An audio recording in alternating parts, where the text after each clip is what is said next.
এই মুহূর্তে নওগাঁর সাপাহারের কর্মটাঙ্গা সীমান্তে আছেন রিপোর্টার এমআর রকি। সরাসরি যাচ্ছি তার কাছে। রকি, বিজিবির পক্ষ থেকে জানানো হয়েছে গেল রাত ৩টার দিকে নওগাঁর সাপাহারের কলমুডাঙ্গা যে সীমান্ত, সেই সীমান্ত পয়েন্টের একটি ব্রিজের নিচ দিক দিয়ে এই ১৭ জনকে পুশিনের চেষ্টা করা হয়েছে এবং এই ১৭ জনের মধ্যে নারী রয়েছে, শিশু রয়েছে এবং বয়স্ক রয়েছে।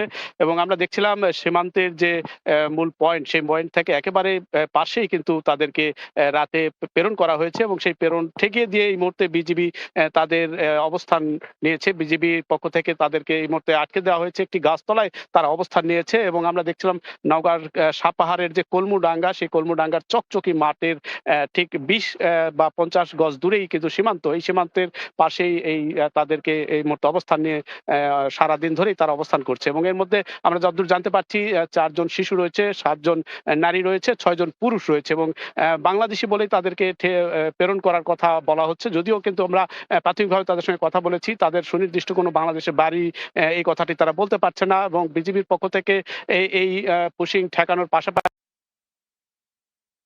মাধ্যমে তাদের একটা সমঝোতার কথা আমরা জানতে পারছি। এবং এখন পর্যন্ত দিনব্যাপী কিন্তু এই মাঠের একটি বটগাছের নিচে তারা অবস্থান করছে এবং একটা মানবিক কোনো একটা সংকটের আমরা দেখতে পাচ্ছিলাম। পাশাপাশি স্থানীয় বাসিন্দারা তাদেরকে সকালে খাবার দিয়েছে, দুপুরেও খাবারের দেওয়া হয়েছে এমন কথা আমরা জানতে পারছি। সব মিলে কৌতূহলী মানুষ এসেছে এবং বিজিবির পক্ষ থেকে শক্ত অবস্থান নিয়ে এই জাতীয় পুশিন ঠেকানোর জন্য তারা কিন্তু অবস্থান নিয়েছে।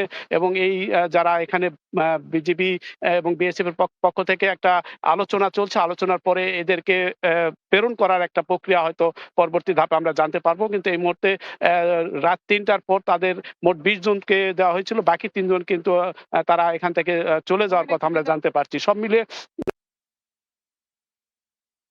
সেই পয়েন্টের নওগাঁর সাপাহারের কর্মুডা এবং এক্ষেত্রে প্রশাসন বা স্থানীয় বিজিবির দিক দিয়ে এই জাতীয় অপতৎপরতা মাঝে মধ্যেই কিন্তু চলমান থাকে এমন অভিযোগ স্থানীয় বাসিন্দারা করছেন। এবং এক্ষেত্রে প্রশাসন বা স্থানীয় বিজিবির তাদের যে নিয়মিত টহল, নিয়মিত যে তদারকি, সেটিও অব্যাহত রেখেছেন, আরো শক্ত অবস্থানের কথা বলছেন। এবং এই যারা এসেছে তাদের পরিচয় শনাক্ত করার তারা চেষ্টা করছেন। পাশাপাশি আমরা প্রাথমিকভাবে জানতে পারছি যারা এখানে এসেছেন এদের ভাষা বা চেহারা সুরত সব মিলে কিন্তু বিজিবির পক্ষ থেকে বলা হয়েছে এরা আসলে বাংলাদেশি নয়, এরা এদের সুনির্দিষ্ট পরিচয় বা প্রয়োজনীয় যে ব্যবস্থা সেটি নেওয়ার পরবর্তী ধাপে বিএসএফ এর সঙ্গে যে আলোচনা, সেই আলোচনায় তাদেরকে প্রেরণের একটি প্রক্রিয়া এই মুহূর্তে বিজিবির পক্ষ থেকে জানানো হয়েছে। এবং আমরা আরেকটি বিষয় দেখতে পাচ্ছিলাম যারা এসেছে শিশু রয়েছে, শিশু আগে বলছিলাম ৪ জন শিশু রয়েছে, ৬ জন নারী, ৭ জন পুরুষ।